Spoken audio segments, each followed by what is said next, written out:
We are now joined by Ely Mayor Nathan Robertson, following up on our conversations today about the closures of non-essential businesses. All casinos are closed, but the big question right now is there seems to be among some a desire for non-essential businesses not to close. And I know you are of a mind, from what I understand, you are of a mind that these non-essential businesses should back off, should close at the time being. Well, what I'm in favor of, Wyatt, is just making sure that we're complying with CDC recommendations. We need to be listening to the professionals that our country has. And also complying with our governor's request to the extent we can. I think the way that he's done that is probably the best way to do that. It gives us time to decide what's essential and what isn't. It gives us time to look at that as a community. As has been pointed out, it's not a requirement. The governor has not invoked executive order yet on that. But if anybody listened to his press release last night, he was not mincing words about what he thought should happen. No, we aired that briefing here live. Sure. At last night, and we also re-aired it today, just afternoon. Mm-hmm. And he was very pointed, and he was very plain, and he said lives are at stake. Now, we've seen a lot of shutdowns in Las Vegas. We've seen lots of shutdowns in Reno. Mm-hmm. Is it the fact that we have no documented cases in White Pine County in rural Nevada? Is that part of the hesitancy to invoke this? Well, and I don't know that that's it. I think that's the financial. I think it's the financial repercussions of it. Quite frankly, I mean, it's no small thing in a state that's basically run off gambling revenue that the governor shut down casinos. I mean, that's a pretty drastic thing. And for a small business owner, and I'll include myself in that mix because I am one. Shutting down is not a light decision to be made. It has repercussions, very real repercussions for a lot of people in our community. Yeah, and our federal government, though, has already begun the process of any business that shuts down. SBA loans, that availability is out there to help get through this. And right now, the government is trying to get checks cut to people who are being hurt by all of this. We've got to do something. I mean, well, and as a matter of fact, just before I showed up here, I got off the phone with Senator Jackie Rosen. Our federal representation has been very diligent about calling to see how things are going out here, to offer help, to ask questions on what would be most helpful. She said that they did just pass first phase of some of this bailout, and they're looking at ways to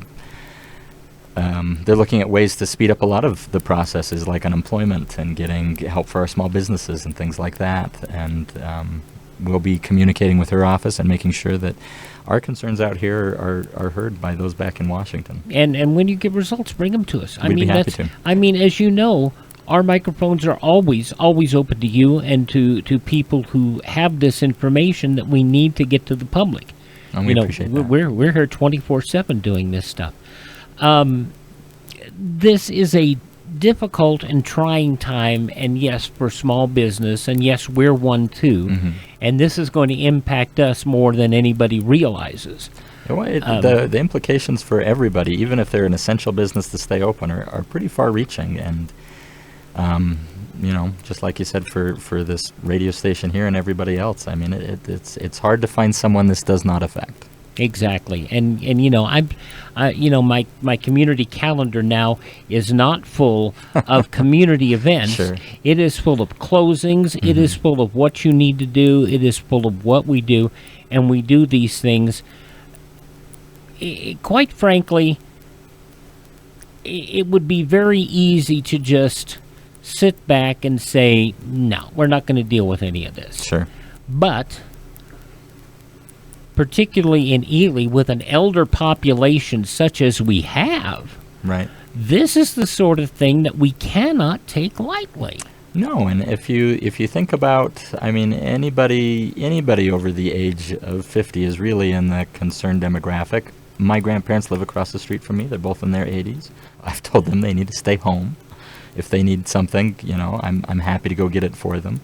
And it's hard. When they made the decision earlier in the week to close the senior center, I know that wasn't an easy decision because the social aspect of that for a lot of our elderly population is the main aspect for that. Absolutely. But at their health and well-being. It needs to take precedence. It absolutely does. And even if we do not have a reported case here in White Pine County, all it takes is one. Well, and to remember, I mean, we have 14,000 vehicles a day pass through our intersection here. That's not local traffic. Just because we haven't had a reported or confirmed case does not mean this hasn't gone through our community already in some form or another, or that it might not already be here. That's something that I had not considered and had not mentioned, but that is probably the single most relevant reason why we need to be more diligent and more careful and more responsible stewards of our community. Right, and it doesn't mean that we need to panic about it. It doesn't mean we need to do anything drastic, but we've been given some simple guidelines by the CDC, by President Trump's committee on this, by the governor, the things that we need to be doing. And I've been really encouraged by the amount of local businesses who've taken what the governor said to heart. If they can't close, they've been implementing measures to clean more often or to service their clientele without bringing them in. Economy Drug was one great example. They closed very early in the week and have been delivering prescriptions to people's homes, so they didn't have to come in, which I think was a great thing. And a lot of our community members have been doing that, and that's been a great thing to see. I mean, I need to, even though they don't advertise with us, but during certain times of the year, Economy Drug has been wonderful. If you have prescriptions, you need them, call them, they will bring them. The same thing with Anderson's Food Town. Anderson's Absolutely. will deliver. And call them, and they will deliver to you when they can deliver. And they're doing the senior hour at Ridley's in the morning, first thing in the morning from 6 to 7.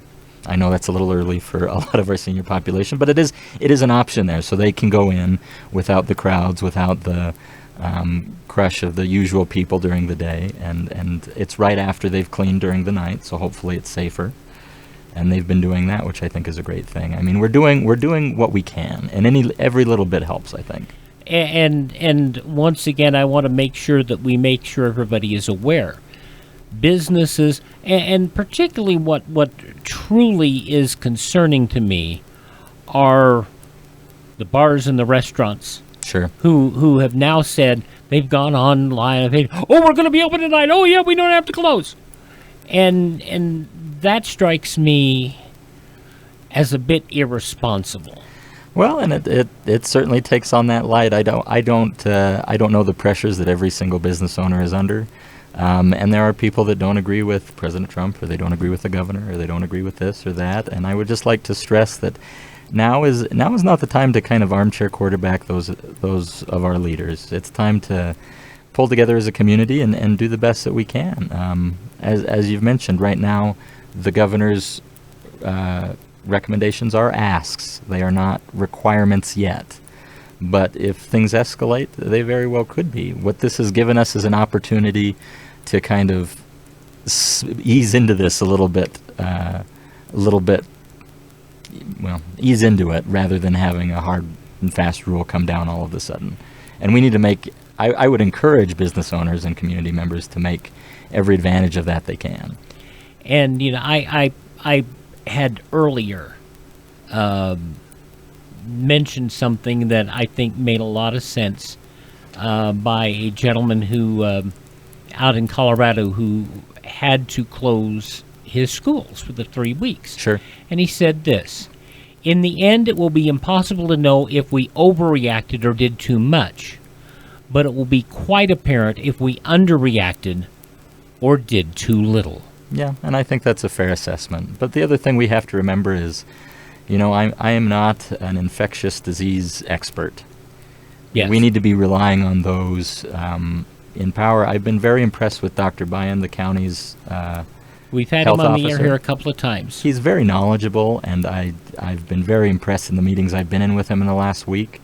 And we need to be listening to our local officials, such as Dr. Byen. We need to be listening to state officials, the federal officials, CDC, and doing the best we can to comply. I know it's not going to be easy, but it's what we need to be looking towards. And right where we've been given this kind of latitude to kind of do the best we can, and I think for the most part the community is doing that. I think we need to take advantage of that. And again, we request, you as mayor request that these businesses go along with what the governor has said. I do. I make the request of the people in our community and the businesses that we follow the best recommendations we have, which are from the governor and from the CDC and from our local official. We need to be looking at those and looking for ways to comply rather than looking for ways to find a loophole to get out of it. And I know it won't be easy, and we will have to kind of split the baby here and there. Yeah. That's just life. And you know that the way this feels to some people is that this, they found a loophole so that they don't have to do it, so they can save their money.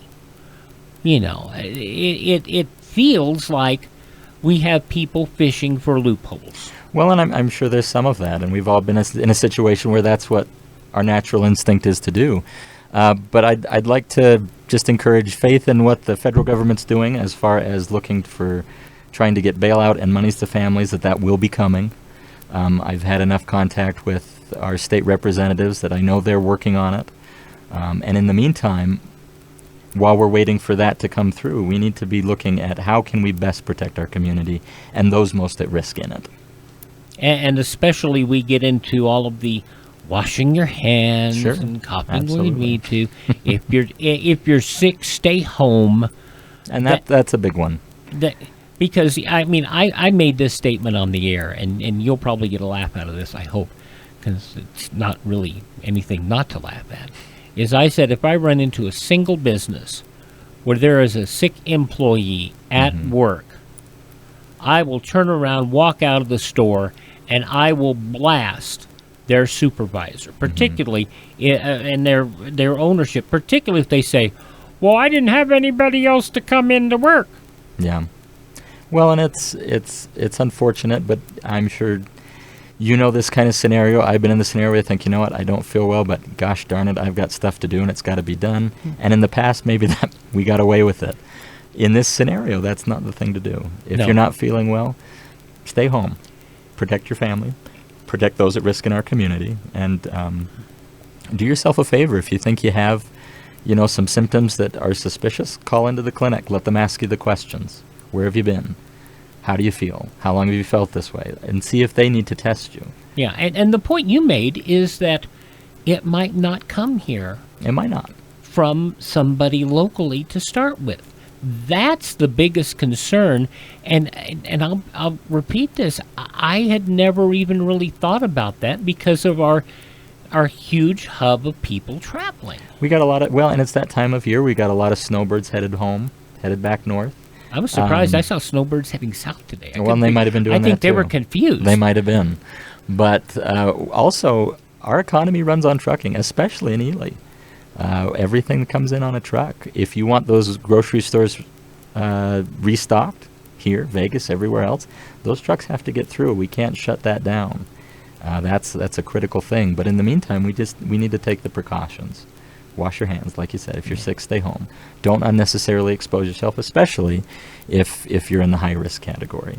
I know it's no fun to stay home some days, but make use of it while you can. Do some spring cleaning. Watch that show you were going to watch. Do some reading. I wish I could. I'm 63, and yet I'm still here every morning. There we go, yeah. And we got to do it. For some of us, the day starts early no matter what. Exactly. I want to thank you for coming out on such short notice. Please keep us totally informed here. I'm here every morning. We're live 8 to 9. We do a show starting at 7, but we are here every morning, every weekday morning, 8 to 9. And if you've got something going on, please stop by because we have, quite frankly, we have that elder population that is at risk, and they need to know what's going on. Well, and when we can't gather like we're not supposed to right now, we've got to be able to get that message out any way we can, whether that's radio, internet, paper, carrier pigeon, Yeah. whatever we can do to I keep people from understand having that. to gather. So And- we appreciate you being here to do that. And one of the things is that we try to be authoritative, not speculative. And sadly, Facebook is full of speculation that Sure. that is hard to quash. It is, and that's why we'll try to just get as much of the good information out as we can, and just make sure you're verifying what you're hearing before it gets, just a message to everybody out there. Verify what you've heard before you repeat it and send it on down the line, so that we're not propagating things that are not true or rumor. And we will bring that straight fact from nothing personal, the horse's mouth. We have to laugh. You got to keep your sense of humor. We have to keep the sense of humor. I spent an hour this morning just keeping it light and keeping it humorous. Because if we don't, we're going to get bogged down in all this. Yeah, always having changes to your daily routine is a scary thing to have to face, but this won't go on forever. No. And right now what the governor's asking for is 30 days of changing how we do things, which is more drastic than it's ever been. But Yeah. let's keep things in perspective and do what we can and keep doing things to help our neighbors and to help our families. And The NASCAR Okay. fans are going through massive withdrawal. I'm sure they are. Well, no, Sports fans too. they've been put off to May. Oh, have they? They've been put off to May. We're going to have classic races starting this weekend. Does that code for reruns? It's reruns. That's reruns. Yeah. Okay. It's reruns, so we're going to do that. Well, good. And I think the Golden Knights are doing that on television.